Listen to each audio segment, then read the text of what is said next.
My name is Farah Al Shami. I'm a senior fellow at the Arab Reform Initiative, ARI, and the director of the Social Protection Program at ARI. Um, um, so, ARI is an independent think tank that is based in Paris, aiming at, with offices in Beirut and Tunis, aiming at advancing democratic reforms, social reforms, political reforms more broadly than just democratic reforms, and economic reforms in the Arab region. We work across the region. We work on different areas of work, some of them are programmatized. One of the main areas of work of the institution are environmental politics, women political participation and representation. We also have a program on youth. We have program on actors for change, including the diaspora, professional associations, e-labeling environment for CSOs, among others. And among the programmatized areas of work is social policy and more specifically social protection. And this X Space live conversation is our first, and it falls under the activities of our social protection program. This program was launched almost a year ago, aiming at advancing or at promoting universal social protection systems in the region so that everyone, with no exception, enjoys decent life standards and have secure well-being and livelihoods amidst all what's happening. We see social protection as a human right and as a socio-economic right, and also as a fundamental element of social justice. And we will be discussing as to why this is the case for us. So we have today a very distinguished guest speaker who is prominent in the field of social protection and who's been spearheading a very important research and advocacy process, leading the global campaign for the right to social security. We have Lena Simet. Lena is a senior researcher and advocate at Human Rights Watch, working on social and economic rights. And again, she's leading the global campaign for the right to social security. You're very welcome, Lena, and thank you for joining us in this discussion today and for basically risking the pilot testing that we are doing now. Perhaps you can come in, tell us more about yourself, about the work that you are doing, about the campaign more specifically. And we would be interested to hear more from you about the concept of social protection. Why should it be considered a human right? Why should it be considered a key component of social justice? And why is social justice basically conditional on achieving universal social security schemes and not the current schemes that we have in the region? Why is this the case? What are the frameworks that stipulate that? And to what extent this is being put into practice? Yeah, and over to you, Lena. Thank you so much, Farah, and it's really a pleasure to be here in this first Twitter space. And I think it's really a fantastic initiative to have these conversations and have people also come in with any comments or questions that they may have, or later maybe through written comments. As you said, I'm a senior researcher at Human Rights Watch. For those who are not familiar with the organization, Human Rights Watch is a large human rights organization that operates in more than 90 countries, and we primarily do research on different types of human rights violations. And one of the areas, so the area I work in, is focused on economic, social, and cultural rights. So what we call the economic justice field. And within that, we have sort of an area dedicated to the right to social security, because we consider it one of the key human rights that is that allows for other human rights to be protected. So if you think about the right to food or the right to housing, or what is often framed as the right to an adequate standard of living, is often contingent on also an adequate right to social security. And but I guess sort of taking a step back, what we are often asked is, why is that even considered a human right? No, because when we talk about social protection, um, most people think about maybe different terms. It's very much dependent on the country that you live in. So in some places, like where I'm right now in the United States, it's often referred to as a social safety net. In other countries, terms like welfare state or welfare reforms are more commonly used, or social benefits or social support um, programs. And those essentially are programs that support people throughout different stages of their lives, especially in moments where they might be more vulnerable to economic insecurities. So you can think about children or families with young children who might be more economically insecure, especially if one adult is not working, or during older age, so through pensions, for instance, or in times of unemployment. No, so here unemployment benefits are really key. And but as you said, what is often less known is that social protection, or really social security, is also a human right that is rooted in a range of different international human rights agreements and treaties, starting with the probably most known document, which is called the Universal Declaration of Human Rights, but then also later articulated in something called the International Covenant on Economic, Social, and Cultural Rights. So in all these treaties and agreements, the right to social security is spelled out as its own right, but also as a means um, to then deliver on a range of other rights, as I mentioned at the beginning. And so this is absolutely key from, therefore, a human rights perspective, especially when we talk about economic justice. But it is also key for, I think, what we are talking about today in terms of social justice, as it's really a vehicle to create more solidarity within a society. It helps redistribute very unequal, whether it's income or wealth. So it helps address situations of inequality. It also can help create trust in government, that they sort of care for their citizens and deliver on protecting their economic well-being.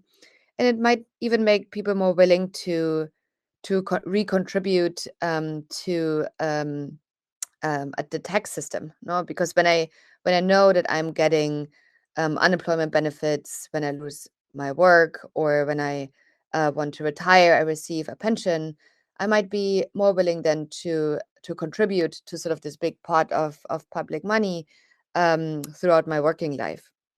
And therefore, it's really sort of a mechanism um, that creates sort of this sense of solidarity and community almost.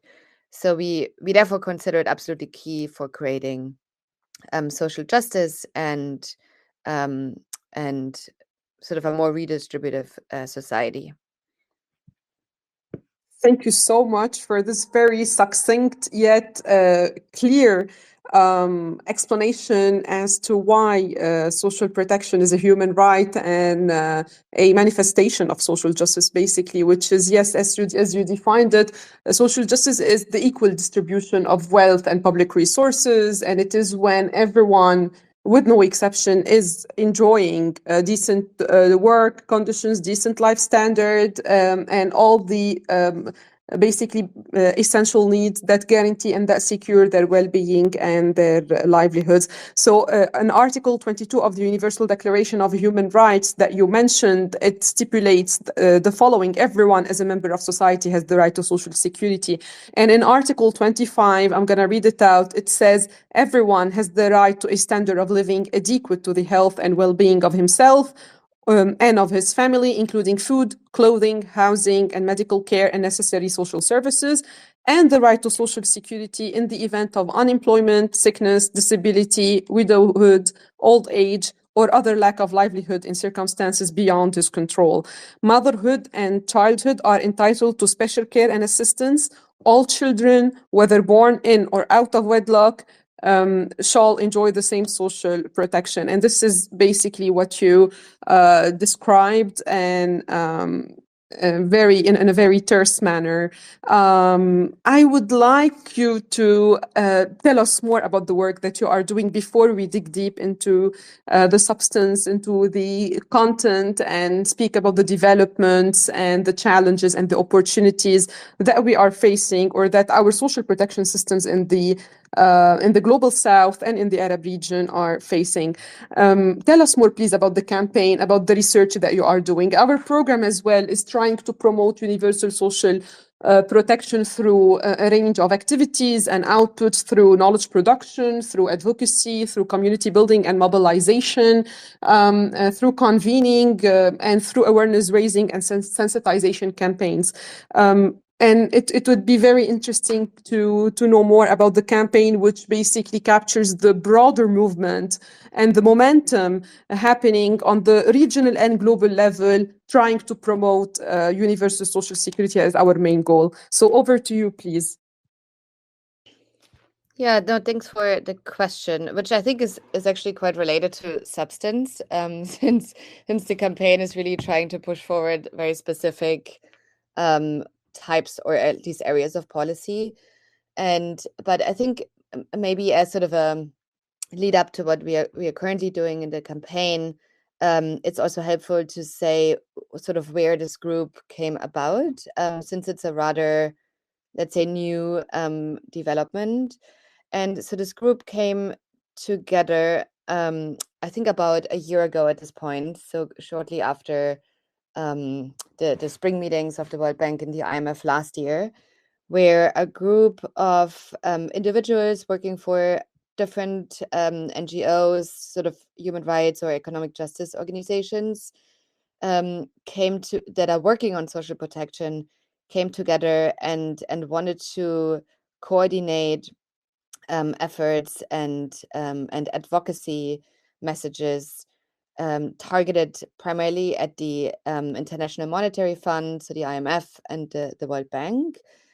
And so the campaign therefore sort of slowly emerged as something this group wanted to put energy towards, in calling on both of these institutions, but then of course also making it a broader call targeted at governments and other development actors, in committing to the right to social security, as many of them still treat social protection much more as sort of a charity approach, rather than a human right.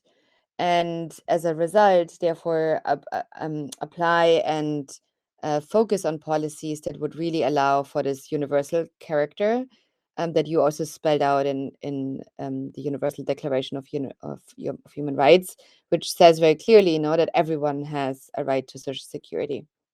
And so the campaign is now comprised of 50 or so organizations from very different parts of the world, and brings in local expertise. We have some organizations, for instance, from the Arab region. We have some from South Asia.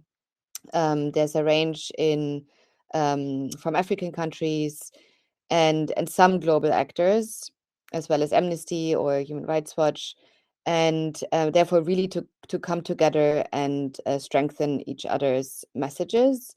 And so what we do in terms of activities, and then we can talk more specifically about, I guess, the substance of our cause, is really sort of I think the primary aim is really to get attention to the issue, and share more information that social security is in fact a human right that everybody should have access to. Um, but also to shift the narrative. No, I think the narrative shift is such a complicated or difficult process, but an incredibly important one, to share with the broader public. Again, that social security is nothing that only those in the most dire economic circumstances should be able to access, which has often really negative implications in terms of stigma, or how beneficiaries are perceived. But instead, really lift it up as something extremely positive. No, like to show some of the positive stories around the impact that social security can have on people's lives, and sort of therefore lift some of the I guess the positive elements. And so I don't know if you want me to already talk about some of the substantive messages. That yeah, that is about the campaign more than enough. And I'd like here to mention that Ari is proud to be part of this campaign and of this whole movement, which is very promising. And we do believe in it and in its ability to make the desired policy change. Now, yes, let's jump into the substance and tell our audience more about the status quo of social protection systems in the global south and in the region. Now, there has been some improvement to mention, to say the least. Like in Oman, for instance, they adopted the full social protection floor and they're putting it into action, into practice. So that is a big achievement. In Lebanon, for instance, despite the very complex political-economic factors surrounding the country and its governance system, we still managed to have the national social protection strategy. We recently had reforms. A law was passed, and it's related to reforms to the pension system, in addition to reforms to the governance structure of the National Social Security Fund. We also recently had a national disability allowance, which is a specimen of what we call the progressive realization to universal social security, and which came to replace some tangential and transient poverty-targeted cash transfers and safety nets. We also had amendments to the Social Security law happen recently, allowing women to cover their dependents without having to go through a very long process to have to prove that they are the main breadwinners, and so on and so forth. So improvements are happening. Even in Jordan, we have our colleagues from Development Pathways who are now leading negotiations with the Jordanian government, and they trying to advise them, trying to get them to adopt a national social protection strategy, and things are seem to be promising. Jordan has also made a big improvement in including informal labor just recently in social protection schemes, also gradually, but this is an improvement to be mentioned. And so is the case with Morocco, which we can talk about later. So despite these improvements, we can still see that there are many factors that are slowing down this progressive realization towards universal social security systems, and not even just slowing down, but sometimes even preventing this progressive realization, or basically the shift in the development and social protection paradigm towards a universal approach.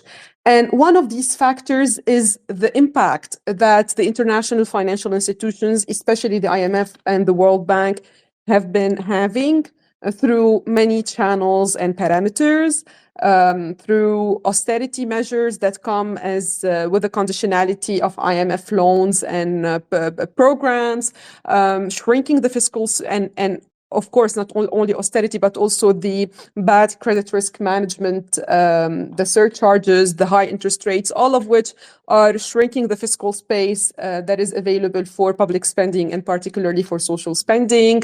We see poverty-targeted programs. We see privatization of social insurance and social pension, reducing employer contributions, among many other phases, and the privatization, which entails in large part, the informalization of the labor market amidst like contexts where there isn't still a legal framework that can incubate informal labor into the social security system.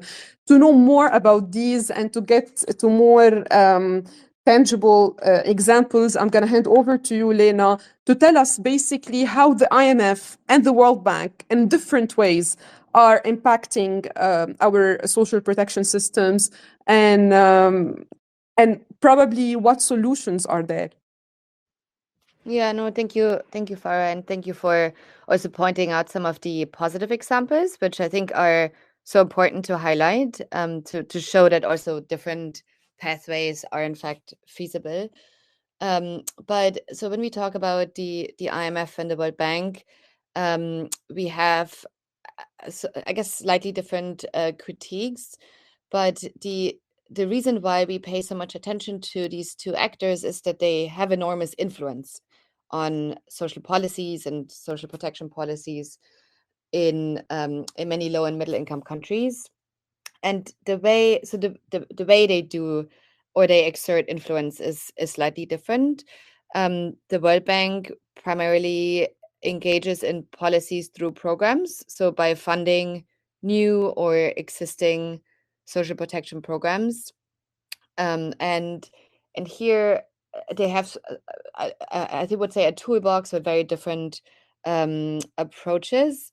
But one of the main approaches, which we've been pretty critical about as the campaign, is around a focus on poverty targeting methodologies. And so, what does that mean? No, and so if you look um, um, at the bank in the last 10 years or so, you actually see a shift in the rhetoric of them committing to universal social protection, which is very much in line with our asks. But then when you look more closely in how they see they can achieve it is by focusing the limited amounts of money that governments have, either through domestic resources or loans, on the most vulnerable. And that's sort of their language that I'm using right now. But and that sounds, if you look from the outside, maybe that sounds somewhat reasonable. Now we have little money and we should focus it on the people who, in theory, need it the most. But this is incredibly difficult to do and to do well. No, because if you think about countries with very flat income distributions, Lebanon, for instance, is one of them, especially more at the beginning of the economic crisis. It is extremely difficult to then distinguish between households who are in poverty and households who are in extreme poverty. And it's especially more difficult to do so without good data, which then in many countries where we've done research turns this targeting methodology really more into a lottery system where households manage to get on certain lists either through knowing people in the municipality, or by having registered first, or by having filled out a questionnaire in a way that makes them more likely to receive a benefit. And so this in turn has truly detrimental impacts on how people then perceive a benefit system, but also how they interact with each other, how they interact with neighbors. We've spoken to families who say, I don't understand why my neighbor next door received the benefit and I didn't, because we're in the same situation. So they must have done something to receive it. So and even if that's not true, it immediately creates suspicion, and really sort of, undermines this solidarity mechanism that otherwise benefit systems can have. And so this is therefore particularly difficult in countries where you don't have a more universal system to begin with. No, so we don't say that, or we don't critique any form of means testing in all situations. We think in some cases it is needed, perhaps even to have an additional layer of benefits going to particularly poor households. But in countries where you don't have that basis, sort of, or what in human rights language is often called a social protection floor, that's when you end up with these enormous coverage gaps with high exclusion or inclusion errors, and all these negative repercussions. So we therefore call on the World Bank to first invest in these universal systems that make sure that have, for instance, a child benefit, where you have a social pension, where you have jobless benefits in place, disability benefits, and then as an added layer, later in the process, you could then think about the targeting programs, but it shouldn't be the entry point, and it shouldn't be the only mechanism that exists. Now, on the IMF side, it's slightly different because the IMF doesn't um, finance programs as such, but they're often called sort of a lender of last resort. So they usually come in situations where countries are already in economic crises, and then sort of look at budgets and offer or provide reform suggestions. Very nicely phrased. It's often in form of conditionalities and very harsh fiscal consolidation requirements, which basically means to cut back on public spending in order to reduce debt levels.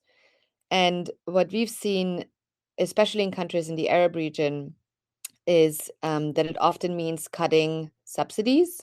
So, for instance, subsidies for electricity or fuel, which on the one side is needed sort of from a just transition perspective, and because often richer households benefit more from subsidies than poorer households.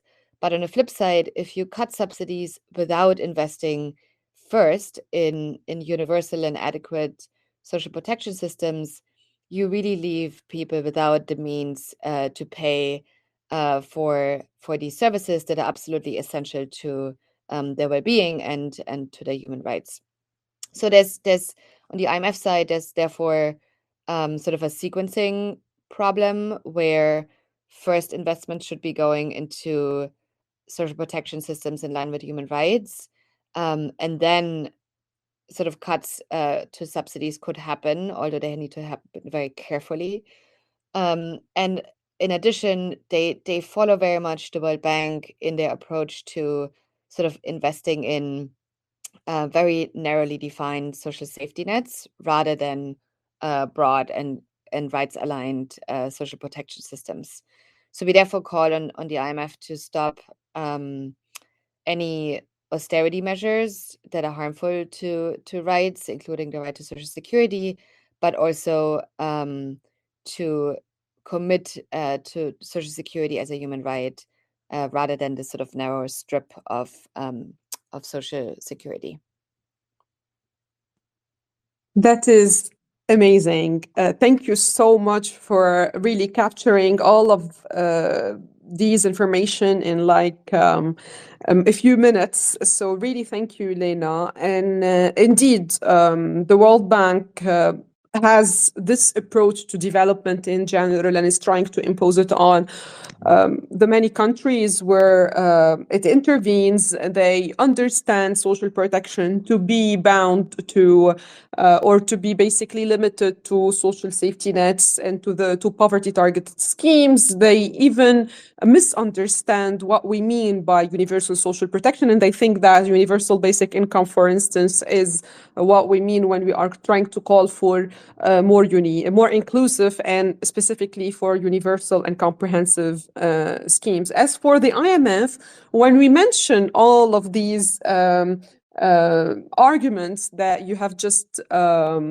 laid out, they basically answer and say that what alternatives do you guys have? So this country X is suffering from a major public budget deficit. Country Y does not have the financial resources needed to fund a universal scheme. Country Z doesn't have the political will to adopt such schemes. So we're here to step in, and we're here to give you the money. We're here to impose some austerity measures to help you, or under the umbrella of fiscal consolidation, to help you settle back your debt and to help you recover from a public finance point of view. So this is what they say, and they think that we do not have alternatives to fund the universal social protection schemes that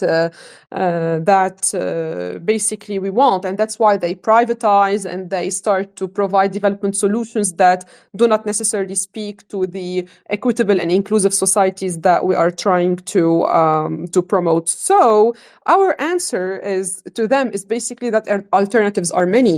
Alternatives start with fiscal reforms. Alternatives start with augmenting the national pie of our public financial resources, with climate finance, which can constitute a major solution, with some debt restructuring and debt relief, with the institutionalization of some solidarity and community-based practices, or solidarity systems, some common welfare approaches in specific contexts, some fiscal and service decentralization in specific contexts where this can work. So say, let's take the fiscal reforms alone. We've seen in many countries, and we will now tap into the best practices or international experiences, and we can call these success stories from across the world, in Mongolia and Nepal, in Bolivia and Uruguay. We see in Brazil, we see that, especially in Latin America and in Africa, we see that we've seen a monotax being used to include informal labor. We've seen an export tax being induced to introduce a universal child grant, and we've seen, for example, other forms of, in addition to definitely progressive tax reforms, we've also seen many other forms of taxation being also introduced, like a wealth tax, for instance, being introduced to introduce subsequently, like a universal or a national disability allowance, for instance. So solutions are many and can be internal and redistributive and not relying on international, on foreign aid, basically, which can keep making us fall into the trap of indebtedness, of chronic debt, and having to basically pay on debt servicing, on interest rates, and on surcharges more than we pay on social spending. And the social spending floors that the IMF is adopting and is pretending to be to be constituting a major part of the solution aren't really a solution, because they're very inadequate. They don't meet international benchmarks, and they're not disaggregated by sector. So if a sector does well, it only means that it is taking from the spending that is supposed to go to other sectors. Now, I'm not going to dwell more on the alternatives. I know we're almost running out of time, so I want to hear more from you about the alternatives, but from your perspective, because what you can bring really as the head of the campaign, of the global campaign for the right to social security, is success stories and lessons learned from international experiences. We have so many good practices, if we cannot call them best practices, because context specificities need to be taken into consideration. But we have a lot of good practices from the global south that are worth mentioning, and I'm sure you have a lot to say here. So over to you, and we're excited to hear. Thank you, Farah. You mentioned a bunch of positive cases that I also had in mind. I think it's really important to point out that sort of looking at some of the positive examples rather than only at the negative cases, which I think we've done for a long time, at least in the human rights space, is actually a very important vehicle to then demonstrate what's feasible. And it also helps counter an argument that we often hear from the World Bank, for instance, that universal social protection is very nice in the theory, but in practice, it's just not feasible in especially in low income countries. But then by looking at some evidence, we actually see that that's not true. And we see, for instance, in Nepal is a country that's often cited as in the 90s, it introduced a social pension. So everyone above a certain age, I think back then it was sort of 69, and then over the years the age was dropped to include more people. It introduced this unconditional and not means tested, so it's universal for everyone who hits that age, a social pension that is entirely financed through domestic resources, so not reliant on international donor funding or other lenders. And over the years, it then, because it was such a successful policy that was very much celebrated and is very popular among the population, similar benefits were introduced for people with disabilities, um, widows, and I think one or two other similar universal benefits. And then in 2008, they also introduced a child benefit, and at least for some districts. And now there's sort of a push to expand it across the country. But just to say that this is a very low income country that managed throughout their own means and their own political will to really take a different approach, and rather than heavily means test and poverty target, have much more rights rooted benefit systems. And I should also point, and maybe we can put that somewhere here in the chat as well, a recent study that some of our colleagues in Development Pathways published 2 weeks or so ago, that was looking at more than 50 low and middle income countries, which all introduced a type of universal benefit in the last couple of decades, most of them being pensions. So we can see that there's really sort of a um, much more headway done on the social pension side, but then also disability benefits as well as child benefits being implemented in some areas. And so I think there's a lot to learn, and there's a lot to study more in terms of how these countries went about introducing these universal benefits, and how they could be expanded to other benefit mechanisms and systems, and really sort of lift a rights approach much more than a charity approach.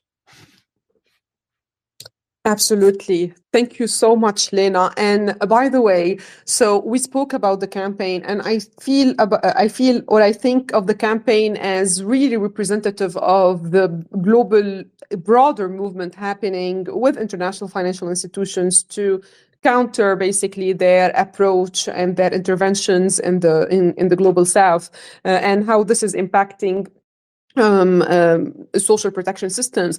Now, can you tell us more about the challenges that are facing this movement? So the advocacy process is ongoing, and with two big official meetings happening on a yearly basis. And we see efforts geared towards these different official meetings, the spring meetings, the annual meetings, with ECSOs prepared with coordinated messages, with side events, with research, takeaways. And they go really excited to try to make the knowledge impact, basically. But they face different challenges. Could you please tell us more about these challenges? It would be good to know, because that's, I'm sure you agree that that's the key to the change, to basically overcome those. Yeah, there's certainly many. There's so many challenges. I think probably one of the main ones is to counter this argument of there's just no money. No, I think that's probably one of the most difficult challenges that we face. And what I also noticed, that even if we have a lot of evidence, if we have research that shows that alternatives are feasible, that countries, manage to introduce universal systems even at very low income thresholds, the sort of the political narrative is sometimes very difficult to overcome. No, because there's other messages mixed in around perceptions of people in poverty, who uses a social security system, and there's a lot of often negative connotations around receiving benefits. And so I think changing that narrative is, for me, one of the primary challenges, where I think we particularly need the media, and that's why these spaces like here, this Twitter space is really great to get more people engaged and also aware of social security being something that everybody should have access to. So really countering that narrative in whatever space that you engage in, I think, is absolutely key, and therefore we need as many actors also in the campaign and in this broader movement as possible. But I would say that what I guess sort of keeps me going in this work is really a lot of the positive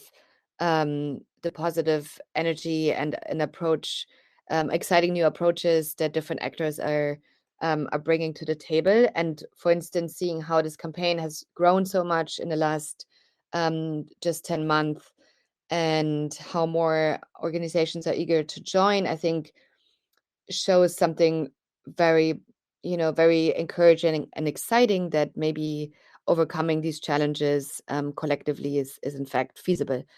Um, and so so I think focusing on how we can overcome some of these challenges, which are, particularly difficult in situations of economic crises and fiscal consolidation, I think is so key. So I hope that we can continue talking about, different strategies and how to sort of grow this momentum and this movement even further.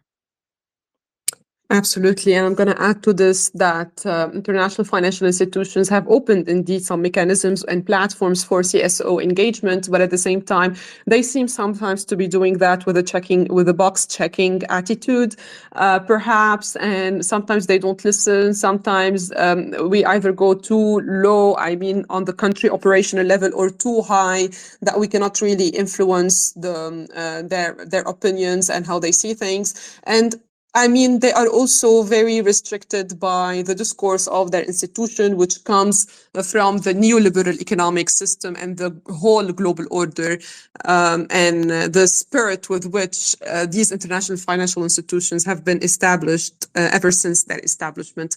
But social protection is a process and it's not a commodity. So we should keep trying and we should keep doing our due diligence and our homework, basically, in terms of research, in terms of coordination, of community building, and keep the advocacy efforts happening, because when reform is not possible radically, it can happen incrementally and slowly but surely. I trust that we will be able to altogether reach a stage where we can introduce this like shift in the paradigm that we want.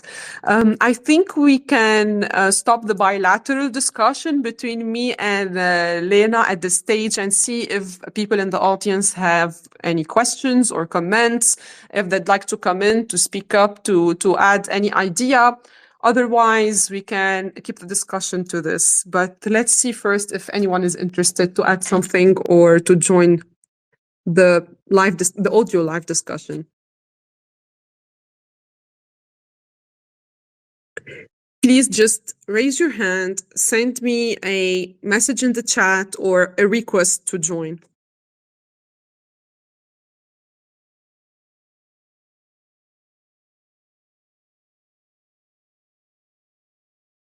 So I can give people a minute to see if they want to join or ask.